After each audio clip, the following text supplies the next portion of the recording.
Un feliz lunes, feliz inicio de semana a los televidentes de Televicentro a través del noticiero El Comercio TV y a los oyentes de Platinum FM y Radio Quito, La Voz de la Capital. Este lunes queremos dialogar con el reconocido constitucionalista, abogado, doctor Rafael Ollarte. Lo hemos invitado por este tema de coyuntura, en medio de lo que se critica aquí y en el exterior, la inseguridad jurídica en el Ecuador. ¿Cómo enfrentar las últimas reformas penales al COIP, que está vigente desde el 2014 y que ha generado polémica algunos temas como el aborto, el tema del comiso de bienes a los corruptos? ¿Cómo cree, doctor Ollarte, que debiera pronunciarse el presidente Moreno? Buen día. Buenos días, don Miguel, qué placer estar con usted, con todos los amigos de Televicentro, El Comercio TV, Radio Quito y Platinum FM. Bueno, aprobada la ley, dice nuestra Constitución, la Asamblea Nacional debe remitir el proyecto de ley aprobado al presidente de la República para que éste lo sancione o lo objete. Y para sancionar la ley expresamente o para objetarla, tiene 30 días. Si no lo hace en 30 días, la ley se entiende sancionada y se debe remitir al registro oficial. Y si el presidente de la República no lo remite al registro oficial, lo hará el presidente de la Asamblea Nacional. Ahora, si el presidente de la República estima que el proyecto no debe ser en todo publicado, lo veta totalmente. Ahí opera un veto suspensivo, un año. Que no se puede tocar el tema. Exactamente, un año, y transcurrido el año, la Asamblea Nacional solo tiene una posibilidad, que es la insistencia o ratificación parlamentaria por 2/3 del proyecto. 91 votos, muy difícil. Sí, muy difícil. Ahora, lo que generalmente ocurre, porque no creo que en este caso vaya a existir un veto total de las reformas al Código Integral Penal, lo que podría hacer el presidente de la República son vetos parciales. En Ecuador usted tiene dos clases de veto parcial: el veto por razones de inconstitucionalidad y el veto por razones generales. Si el presidente de la República estima que una o varias disposiciones del aprobado proyecto de ley reformatorio al Código Integral Penal resultan contrarios a la Constitución, tiene que remitir a la Corte Constitucional para que en 30 días la Corte Constitucional indique y confirme si efectivamente hay una inconstitucionalidad parcial o si no la hay. Y si la hay, le devuelve a la Asamblea para que realice las enmiendas, dice el artículo 139 de la Constitución. Pero lo que se está hablando estos días es que el presidente de la República podría hacer un veto parcial por razones generales, y eso es lo que en Ecuador le da mucho poder al presidente de la República. ¿Qué debe hacer, doctor Ollarte? ¿Qué debe hacer antes? ¿Qué puede hacer constitucionalmente? Ahora, el presidente de la República, si veta parcialmente una disposición del proyecto de ley aprobado, tiene que, según la Constitución ecuatoriana, remitir un texto alternativo. Y ahí se expone ante la Asamblea Nacional dos posibilidades. Uno, ratificar el texto originalmente aprobado con las 2/3 partes, lo que es muy difícil. Ay, cuesta arriba 91. Claro.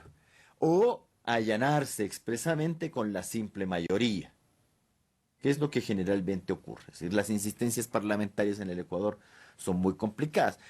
Salvo en el correísmo, aunque no había vetos, todo era... Claro, a ver, en el tiempo del correísmo llegamos al extremo de que el presidente Correa alguna vez vetó su propio proyecto de ley. Un par de veces vetó su propio proyecto de ley. Es decir, la Asamblea Nacional le aprobaba lo que él mandaba y él vetaba. Es unas cosas impresionantes, ¿no? Pero bueno, se entiende que estamos ya, hemos vuelto, entre comillas, a la normalidad, aunque muchas cosas siguen tan igual como en el periodo anterior. Bueno, el presidente de la República entonces puede hacer este planteamiento. Ahora, la discusión es: ¿qué es lo que no puede vetar el presidente de la República? Vamos, aborto. ¿Qué puede hacer y qué no puede hacer? A ver, usted tiene una disposición expresa en la Constitución que indica que el presidente de la República no puede vetar materia no tratada, que era lo que hacía continuamente Rafael Correa. Es decir, a guisa de veto presidencial, agregaba cosas que no eran materia del proyecto de ley, esquivando el doble debate y esquivando la mayoría. Porque claro, si usted presenta el proyecto de ley, tiene que tener 2 debates. Y además, si quiere aprobar, necesita la mayoría absoluta. En cambio, si yo introduzco cosas en el veto presidencial, por ejemplo, hablemos, reforma al Código Orgánico General de Procesos, no tiene nada que ver a tal artículo en este veto presidencial. Claro, usted con eso esquiva el doble debate, solo puede haber uno en el caso de la insistencia parlamentaria, y para sacarse el veto presidencial requiere 2/3. Es decir, me basta con que 1/3 de los asambleístas o no vayan, o se abstengan, o expresamente nieguen la posibilidad de la insistencia, proponiendo el allanamiento. ¿Puede incluir el aborto por violación o no? Ahora, ese es un tema, en cambio, que sí se fue tratado, sí fue materia de discusión, el aborto sí fue materia de discusión. Lo que ocurre es que tuvo unas variaciones, es decir, porque se anda diciendo por ahí que se trata del aborto por violación. No, no era el aborto por violación solamente, era el aborto por inseminación no consentida, una disposición harto oscura. ¿Qué es esto de inseminación no consentida? Porque una cosa es inseminación forzada, pues, y otra cosa es inseminación no consentida. Y el tema de las deformaciones y este tipo de cosas, esta especie de eugenesia que aparecía en el proyecto aprobado. Por eso algunos asambleístas que estaban de acuerdo con el aborto por violación no votaron, pues, por esta disposición. Entonces alguien dice, ¿se puede incluir? Bueno, tenemos un precedente. Ocurrió esto en el año 2001, cuando el presidente Gustavo Noboa Bejarano propuso una reforma tributaria, para variar, reforma tributaria, y entre otras cosas que propuso fue el aumento del IVA del 12 al 15%. El Congreso negó expresamente el aumento del IVA del 12 al 15%, y Gustavo Noboa Bejarano, ¿qué hace? Introduce un veto parcial, ya no al 15, sino al 14. Entonces, como texto alternativo, incluía el 14%. Y así se publicó. El Tribunal Constitucional de la época declaró la inconstitucionalidad de esa ley, indicando que el presidente de la República, dentro de las facultades de veto, no puede vetar materia expresamente negada por la Asamblea Nacional. Por tanto, el presidente puede incluir el aborto por violación específicamente. El único precedente que tenemos es ese, y según ese precedente no podría. Ahora también hago presente, porque la discusión es los precedentes del Tribunal Constitucional, ¿vinculan o no vinculan? En eso, en la Corte Cervecera usted tenía fallos contradictorios, pero lo que no tiene contradictorio es acciones de incumplimiento de sentencia del Tribunal Constitucional, que incluso han costado la destitución de los funcionarios.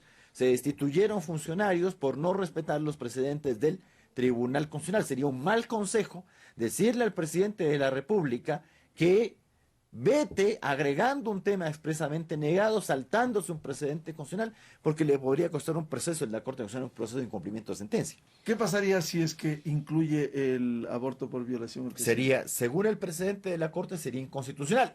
Ahora, el tribunal estimó, porque las reglas eran similares respecto de los vetos presidenciales, ¿ya? Entonces, mucho poder, ¿no? Entonces, ¿qué dijo el Tribunal Constitucional? Ya solo con el tema del texto alternativo, el presidente tiene primacía en las relaciones ejecutivo-legislativa.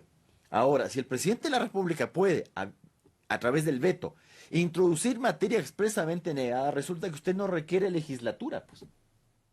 Usted manda proyectos de ley, le niego, y yo a punta de veto, insisto, y hago que con los 2/3, que es imposible reunir, especialmente en un caso de estos tan discutido, y esto va a salir a la larga por el transcurso del tiempo, es decir, el allanamiento tácito. En este caso creo que podría hasta ser expreso por la votación que tuvo el tema del aborto. El caso del comiso de bienes para los corruptos. Lo mismo ocurriría, pero bueno, ese es un caso que debo decir no es tan grave, porque actualmente, claro, usted tenía una disposición agravada, pero no es que usted quede en el vacío, porque actualmente usted puede, cuando se instaura el proceso penal, puede dictar medidas cautelares personales, pero también puede, pues, adoptar medidas cautelares de carácter real, es decir, contra los bienes. Entonces puede establecer prohibición de enajenar, sí puede realizar secuestros de los bienes, es decir, algo que es similar al embargo preventivo. Entonces usted sí puede secuestrar. El secuestro es temporal. Pero por supuesto, pues. Ya. ¿Y el comiso si es que aprueban? Ahora, ocurre que si usted no es condenado, con comiso o sin comiso, le tienen que devolver. Entonces, es una cosa que hay que pensarla bien, ese tema del comiso. Suena bonito, suena espectacular, pero usted tiene que tomar en cuenta que incluso en estos días, en todos estos años en que hemos tenido estas figuras, ¿qué ha pasado? Por ejemplo, son casos muy conocidos, pues, los temas de acusados por narcotráfico, claro, a los cuales les... Caso Reyes exactamente. Que les comisaron y Exactamente. fue todo un lío. El secuestro de los bienes, el embargo preventivo de los bienes, y luego resulta que usted no los condena y hay que devolver. Y además, como esos bienes han sido maltratados, no se les ha dado buen uso, exactamente, perdidos en claro, muchos casos. tocaba indemnizar. Entonces, no es que estamos quedando en soletas y aquí no ha pasado nada. ¿Ya? Era una figura ciertamente agravada. A nosotros nos gusta eso. Usted es acusado por corrupción y listo. De pleno derecho, poco menos. Y luego, y si resulta que en el proceso no le logramos demostrar su responsabilidad, ¿qué hacemos? ¿Qué puede hacer el presidente en el caso del comiso con este proyecto? Bueno, el presidente, en el caso del comiso, si seguimos el precedente constitucional, no podría insistir sobre materia expresamente negada, pero yo le insisto, regulación sobre la materia sí existe en el Código Integral Penal. Es decir, no es que quedamos en la vía en esta materia, no es que vamos a decir, como ya no hay esta figura del comiso especial, entonces los corruptos pueden seguir disfrutando de los bienes, y los corruptos disfrutan de los bienes por falta de voluntad nomás, de actuar en contra de ellos. ¿O es que acaso esa gente anda libre, se fuga, se va por un problema legal? No, es por falta de actuación. Nosotros en el Ecuador... Actuación del Estado, de la justicia. Actuación por parte de la El caso de Glass, Fiscalía. hasta ahora, la sentencia de diciembre de 2017 no lo pueden... Y seguimos... 14 millones dispuso el Tribunal Penal. Exactamente. Y además ¿Qué seguimos con el tema de la asociación ilícita, ese tipo de cosas. ¿Dónde está el tema del peculado? Concusión, cohecho, peculado, testaferrismo, lavado Todo de eso, activos. ¿qué pasó con Nada. eso? Entonces reforme nomás su Código Integral Penal, estableciendo el código, el comiso especial, que va a seguir en la misma historia, no le van a aplicar nomás. Y el problema aquí no es de norma, es que lo aplican selectivamente. Aquí usted promueve nomás la infracción al ordenamiento jurídico, no por falta de norma, sino por falta de actuación de los órganos del poder público. Si usted fuera asesor jurídico, ¿qué le diría al presidente Moreno? ¿Qué Que debe no, hacer con que esta no vete las dos disposiciones, que hay un precedente constitucional y que eso le ocasiona un riesgo de que se inicie un procedimiento de incumplimiento de sentencia. Ahora, también hay que ver los tiempos que se toma la Corte Constitucional. No El estamos... incumplimiento de sentencia iría a la Corte Constitucional. Vaya viendo, ese caso que le comento es del 2001. ¿Cuánto tiempo se demoró el Tribunal Constitucional de decir que era inconstitucional ese aumento del IVA? ¿Cuánto se demoró? 2 meses. ¿Cuánto se demora ahora un proceso en esta Corte Constitucional? En 2 meses ni siquiera tiene sorteo. Pero no hay Para un plazo admitir para el al trámite. sorteo. 15 días. ¿Y qué ha pasado? Si le contara.